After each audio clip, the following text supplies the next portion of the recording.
Hey there, happy Friday and welcome to Carolina News Now. I'm Maddie Gardner. I am so glad you're joining us.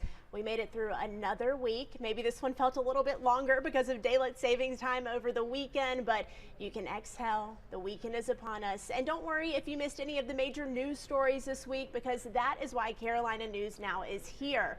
We are going to get you caught up on everything that happened in both North and South Carolina, including Cam Newton, QB1, making a return to the Carolina Panthers. And did you hear about a trash can for Myrtle Beach that ended up all the way in Europe? We're going to break all of that down and more. But first, we want to get a check of the forecast. Meteorologist Rachel Coulter is going to get us all caught up. As we head into the rest of your work week and into the weekend across the Carolinas, we're going to see some big changes. The past couple of days have been well above average, but now that we're working our way Thursday and into Friday, we're tracking a cold front that's going to be pushing through, bringing us some rain. Now, this isn't going to last the entire time as we wrap up our work week, but it will bring us some significant temperature impacts heading into the weekend, especially since we'll see a couple of those cold fronts move through over the course of the next couple of days. That's going to leave us cooler and drier heading into the weekend. So let's time this out across the Carolinas. We're tracking some of these showers out ahead of the cold front. Could bring some impacts to the Piedmont region, certainly in central portions of North Carolina down towards South Carolina. Driving home from work tonight, and then the heavy rain moves in. We could even hear a few rumbles of thunder. Severe threat altogether, very low across the Carolinas, not only today, but heading into tomorrow morning. Can't rule out an isolated strong to severe storm, maybe some gusty winds. That's going to be a possibility, but this is mostly just going to be a rainfall maker, especially for the mountains and foothills. Once we work our way towards the evening hours tonight, by tomorrow morning, a lot of this rain is exiting off towards the east. We'll eventually see some clearing. This is tomorrow morning at 7 o'clock, seeing those cool conditions in the mountains already, the clear skies, some lingering precipitation possible out towards the capital of North Carolina, down into Florence, and then heading out towards the east, still seeing that potential for some thunderstorm activity along the east coast of North Carolina before we clear out for the most part and certainly dry out heading into your weekend. There's that second cold front, could bring a batch of clouds, maybe a little bit of precipitation up into the higher elevations of the mountains starting off the weekend, and that's going to be about it. Heading into the weekend and especially next week, cooler than average conditions are expected across the Carolinas. All right, Rachel, thank you so much. If you were joining us on Facebook, we would love to know where you're watching from. And I would love to know what you have to say about this next headline. Cam Newton coming back to Carolina. Huge news that actually broke on Thursday of this week. So the Panthers signed Cam Newton to a one-year deal. It's worth up to $10 million. The Panthers say that they needed his experience as QB after Sam Darnold went out on injury reserve for 6 weeks. Social media, of course, erupted after this announcement. A huge deal for both North and South Carolina. Again, we would love to know how you are feeling about Cam making a comeback. Are you excited to see QB1 back on the field?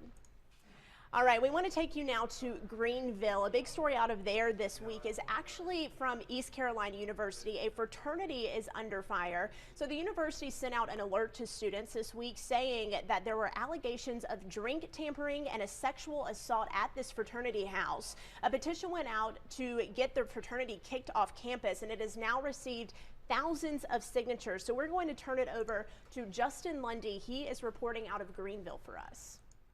Leave our drinks alone! Leave our drinks alone! It was all very exhilarating knowing how many people came out to support. Let's go! Hey, hey! It was like a fever dream. The people who drove by, showed up, were chanting with us. Words from Lillian Yardley as she reflects on a protest that happened Tuesday night outside the Theta Chi fraternity house in Greenville after East Carolina University revealed the fraternity faced drink tampering and sexual assault allegations. This isn't the first drink tampering allegation reported at the fraternity house. In September 2020, ECU investigated allegations of someone distributing 3 pre-poured drinks with some form of controlled substance inside. After the most recent report was alerted to students by the university, Yardley created a petition to remove the Theta Chi chapter from ECU. It would start off as 1, then 20, then 100, and I was like, okay. And then I woke up today and it was at 1,200 views. I reached out to the Theta Chi fraternity, who referred me to the national office. They sent me the following statement. Theta Chi fraternity is aware of the allegations at East Carolina University. Fraternity staff members have been in contact with ECU administrators and are currently investigating and gathering facts. Yardley hopes other allegations like this are taken seriously, and if they aren't, the student body will make their voices heard. Reporting for Carolina News Now, I'm Justin Lundy for WITN in Greenville, North Carolina.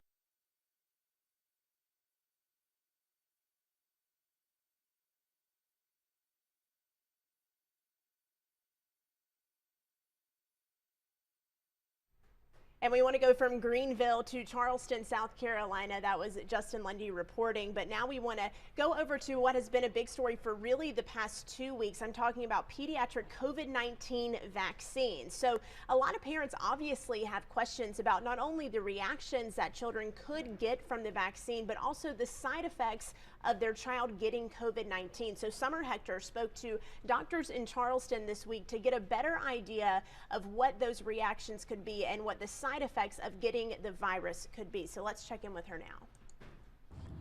Dr. Kenneth Perry is Assistant Medical Director for Trident's Emergency Department. He, along with Dr. Elizabeth Mack with MUSC Children's Health, say both pericarditis and myocarditis are common side effects of any virus and vaccine, not just the COVID-19 virus or vaccine. Obviously, since we're, obviously in this new era of COVID-19 vaccines, we want to keep an eye on it and get the data appropriate for it. But it's not new and it's not novel to this vaccine.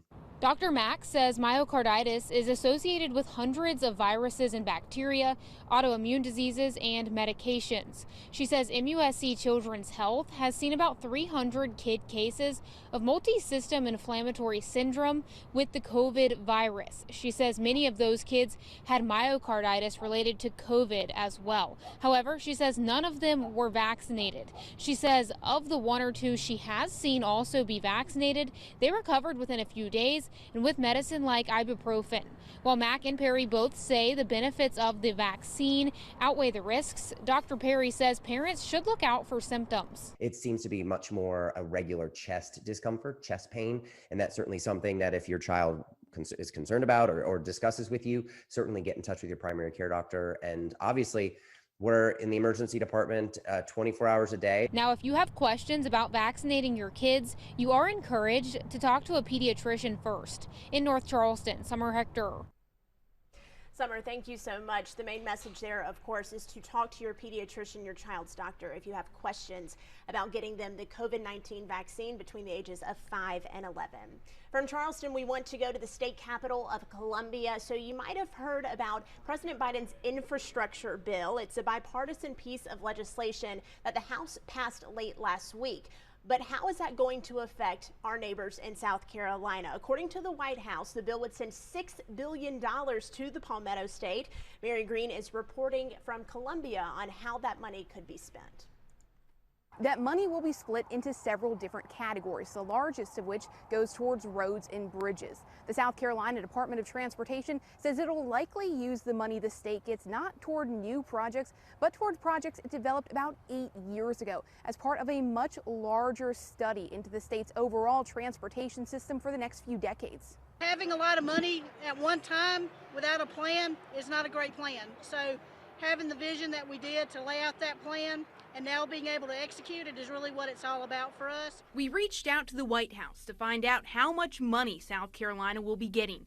It says nearly $4.9 billion will be going towards the state's highways and bridges. $366 million is set aside for public transportation, about $161 million for airport improvements, and more than $500 million to clean up water infrastructure like pipes. At least $100 million will connect more South Carolinians with high-speed internet. The Office of Regulatory Staff, which is overseeing the state's broadband expansion money, says its priority will be connecting homes that don't have any access right now, and then using leftover funds to potentially speed up service for households with especially slow connections. It'll be completely transformational and likely put the state on a whole different glide path for the next 50 to 100 years. So it's really a big time. Governor Henry McMaster says South Carolina will carefully examine any money it gets, And he says the state will use that money where it'll do the most good for the most people over the longest period of time. Reporting in Columbia, I'm Mary Green.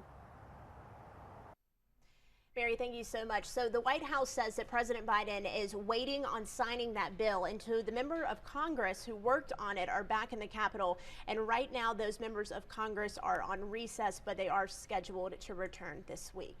Let's head out to the North Carolina coast now. If you visited Wrightsville Beach, you may have had trouble finding where to park. Well, now there is some more concern over the parking situation there, and a new company coming in to run parking, and that connection to a former mayoral candidate. Let's go now to Michael Prats, who is reporting from Wrightsville Beach. A new parking company is snatching up lucrative contracts across the Carolinas. Now, they're facing a federal lawsuit. The simple definition of pivot is to change direction. That's what's happening in several of our local beach towns. They've okayed new parking contracts with a new company. It's something that happens all the time across the country. But some have questioned why here and why now. For 17 years, Wrightsville Beach used Lanier Parking to manage its paid parking, a program that brings in millions of dollars every year with seemingly few complaints. But Wrightsville Beach opened up requests for new parking managers just months after a new company, Pivot Parking, became official.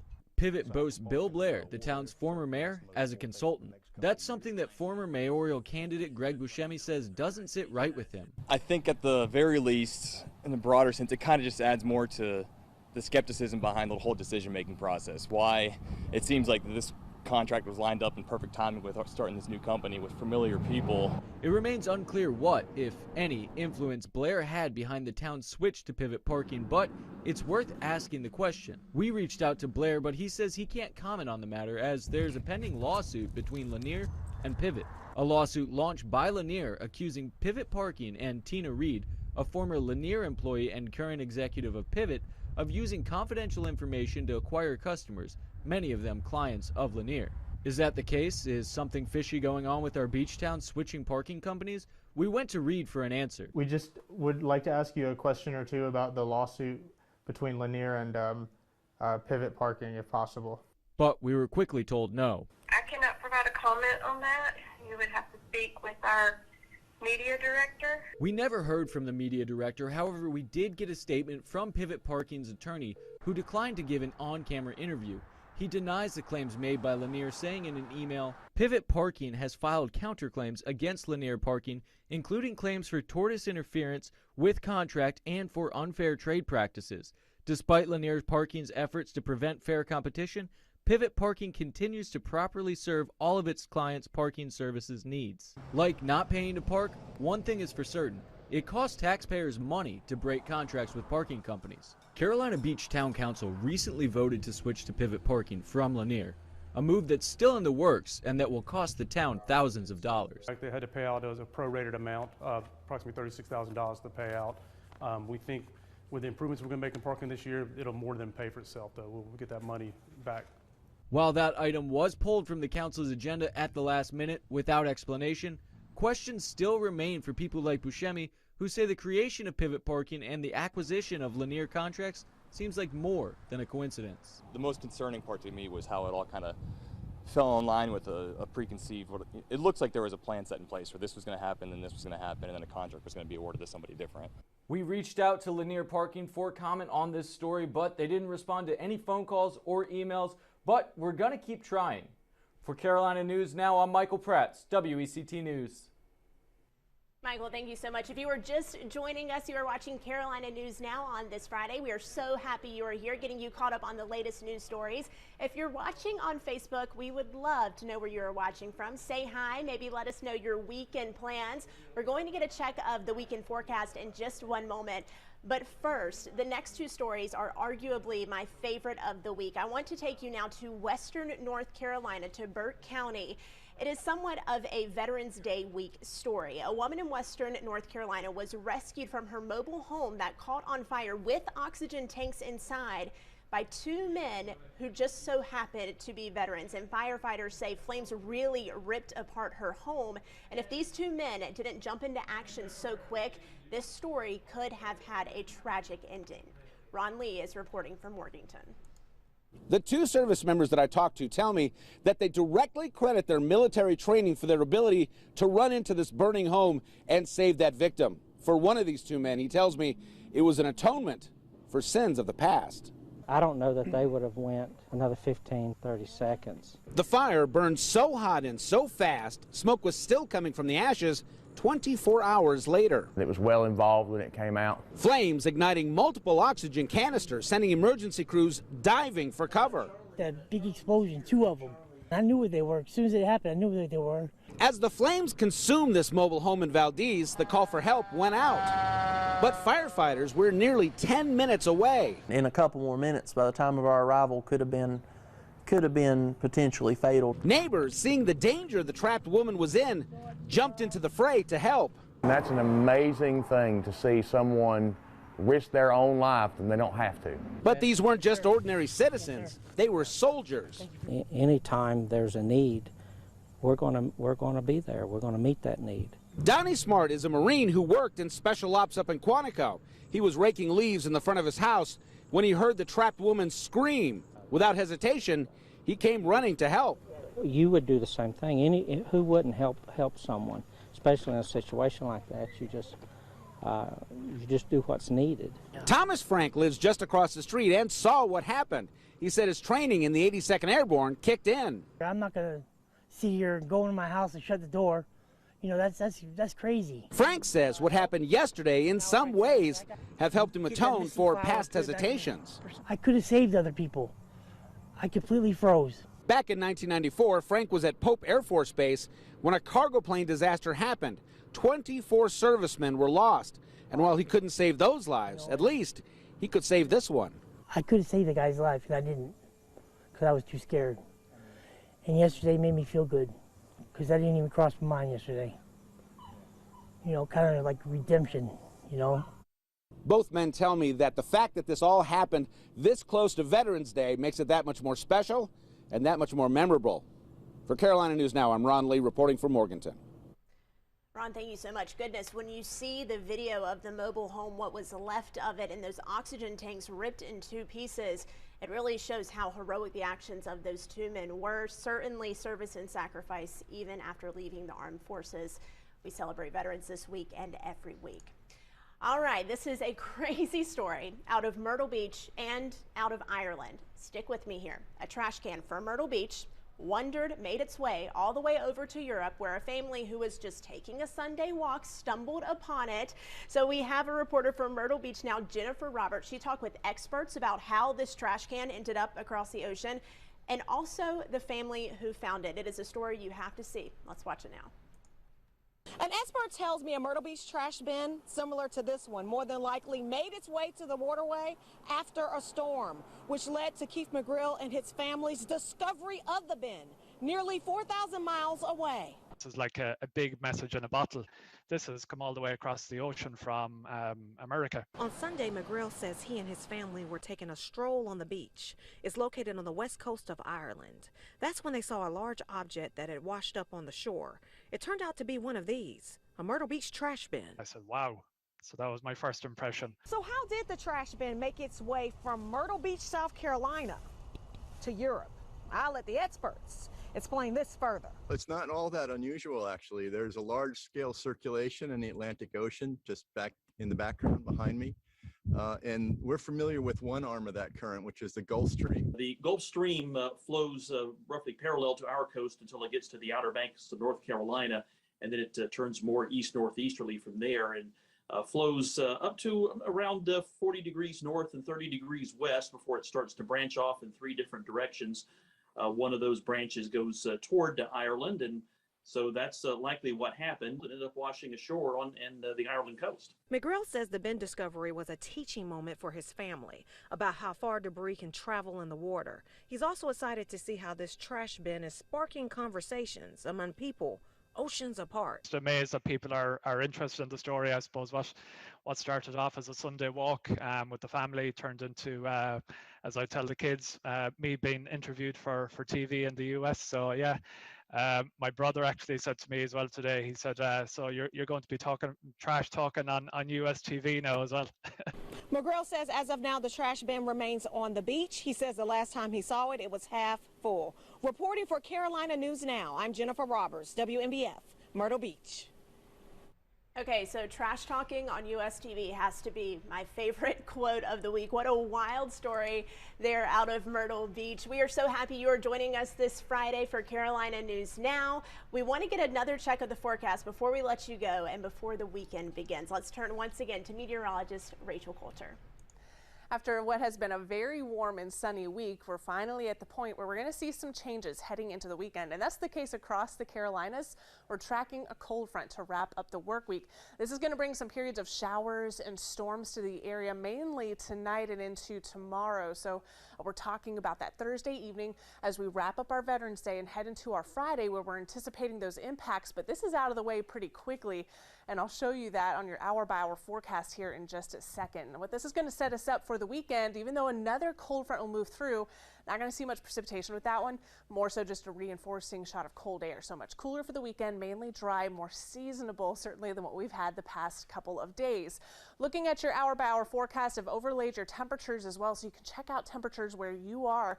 We're going to have some showers moving through for the evening commute tonight, and then once we get towards the late evening hours, we're talking 8, 9, 10 o'clock, we're going to see those line of showers and storms. The cold front finally push through and into the mountains of the Carolinas and far northwestern South Carolina. Working into the overnight hours, that's going to make quick progress off towards the east. So by the time we wake up tomorrow morning, heading to work and school for your Friday morning, a lot of that rain and thunderstorm activities along the east coast of North Carolina, with some lingering showers possible out towards Raleigh and into Fayetteville as well. Maybe some lingering sprinkles into South Carolina before we clear out from west to east. Tomorrow's going to be cooler, but all in all, a nice day for the most part once that first cold front moves through. Secondary front moves through, could bring some clouds, maybe a little bit of precipitation to those higher elevations of the mountains Saturday morning before we're set up with a nice evening heading into the rest of your weekend and into next week. Those cooler temperatures work in. Yet another cold front moves through, wrapping up the weekend, starting off next week. That's going to set us up with much cooler temperatures. That's your 7-day forecast in Charlotte, but really the entire Carolina is going to see a big time cool down heading into your 7-day forecast. Rachel, thank you so much. And thank you for joining us this Friday for Carolina News Now. We do this every Friday afternoon. It is powered by 6 television stations across North and South Carolina.